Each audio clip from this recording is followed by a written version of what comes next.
Sandra's knees buckled as rough hands shoved her forward into the dimly lit room. Clutching the ransom bag to her chest, she struggled to steady her breath, her heart pounding like a war drum. A low, menacing voice pierced the silence, sending a chill down her spine. Her trembling voice broke the tense silence. "Please, I brought the money. Just let him go," she pleaded, tears streaming down her face. The kidnapper's face was obscured by a ski mask, but his piercing eyes were void of empathy. He gestured to one of his accomplices, who grabbed the bag from her hands. 5 million naira, as agreed, Sandra said, her voice faltering. "You have what you want now. Release my husband." A cruel chuckle escaped the kidnapper's lips. "We'll see about that," he sneered before stepping back into the shadows. Moments later, Emmanuel stumbled into the dimly lit clearing, his hands bound, face bloodied, and shirt torn. He looked like a man who had been through hell, his once arrogant demeanor replaced by sheer vulnerability. "Emmanuel!" Sandra ran to him, catching him just as he nearly collapsed.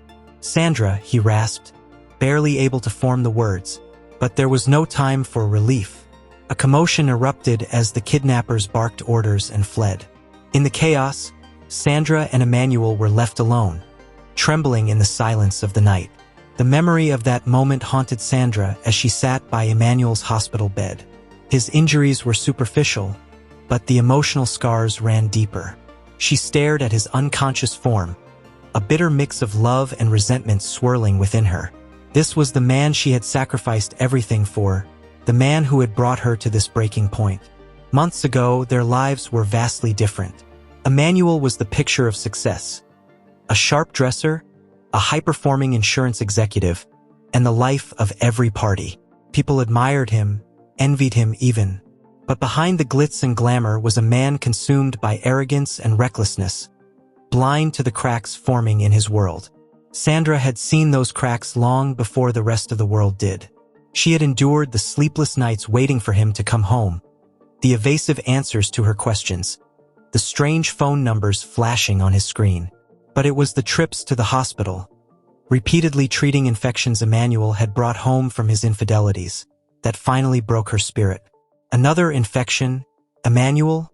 Sandra's voice was laced with fury as she held up the test results. He didn't even look up from his phone. "Sandra, you're always making a big deal out of nothing." "A big deal out of nothing?" she snapped, slamming the papers onto the table. "Do you have any idea how humiliating it is to constantly explain to doctors why I'm back with yet another infection? How much longer do you expect me to endure this?" Emmanuel smirked, his casual indifference like a knife twisting in her chest. "Then don't. Nobody's forcing you to stay. If you're tired, leave." Sandra's breath hitched, tears pooling in her eyes. She turned away, unable to stomach the sight of him. That night, as Emmanuel slipped out of the house, she prayed for strength. Strength to survive the marriage that was slowly suffocating her. But Emmanuel wasn't just her burden. Their 7-year-old son, Daniel, idolized him. The boy would wait eagerly by the door every evening, clutching his toy car, hoping his father would come home in time to play. More often than not, Emmanuel didn't. One day, Daniel asked, "Mommy, why doesn't Daddy love us anymore?" Sandra knelt down and hugged him tightly, her tears soaking into his hair. "Daddy loves you, sweetheart. He's just busy." But Sandra knew it wasn't true. Emmanuel had long stopped prioritizing his family. Deborah, the young, flirtatious woman Emmanuel met at a business event, had become his latest distraction. She was everything Sandra wasn't: carefree, flashy, and full of adoration for him. But Deborah's motives were far from genuine. She saw Emmanuel as a payday, an opportunity to climb out of her own struggles. "You're amazing, Emmanuel," Deborah cooed one evening, her fingers tracing lazy circles on his arm. "Don't I know it?" he replied, grinning. But Deborah's boyfriend, Frank, wasn't amused by their affair. Together, they devised a plan to kidnap Emmanuel and extort money from Sandra. The devoted wife they knew would do anything for her family. "He's arrogant and careless," Deborah told Frank. "It won't be hard to lure him in." And it wasn't. Emmanuel fell into their trap without suspicion. On a Friday evening, he parked outside Deborah's apartment, expecting another night of pleasure. Instead, two masked men dragged him into a waiting van. Earlier that same day, Emmanuel's professional life had taken a nosedive. He was called into a meeting with his boss, Mr. Ease, whose expression was grim. "Emmanuel, we've identified discrepancies in your financial reports," Ease said, sliding a file across the table. "It appears funds were misappropriated." "What? That's absurd," Emmanuel protested. "Until the investigation is complete, you're suspended," Ease declared.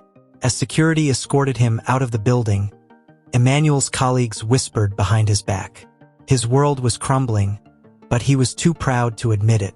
Hours later, bound and blindfolded in a dark, musty room, Emmanuel began to realize the depths of his downfall. Sandra was helping Daniel with his math homework when her phone rang. The voice on the other end sent a chill down her spine. "Your husband is with us. 5 million naira by midnight or he dies." Sandra clutched the counter for support. I don't have that kind of money." "Then find it," the voice growled. Her hands trembled as she ended the call. She had no choice but to act. Pawning her jewelry, borrowing from friends, and emptying her savings, she managed to gather the ransom. When Emmanuel was released, the police launched an investigation that led to Deborah's arrest. During her interrogation, she confessed everything. "It was Frank's idea," she sobbed. "He took the money and disappeared. I didn't want anyone to get hurt." Sandra stood outside the interrogation room, her fists clenched. The betrayal burned hotter than ever. She had given everything for Emmanuel, only to discover he had betrayed her with the very woman who conspired against him. When Emmanuel returned home, bruised and broken, his mother was waiting for him.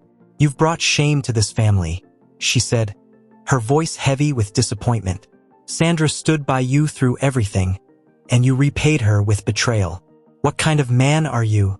"Mama, I didn't mean for this to happen," Emmanuel muttered, unable to meet her gaze. "But it did," she snapped.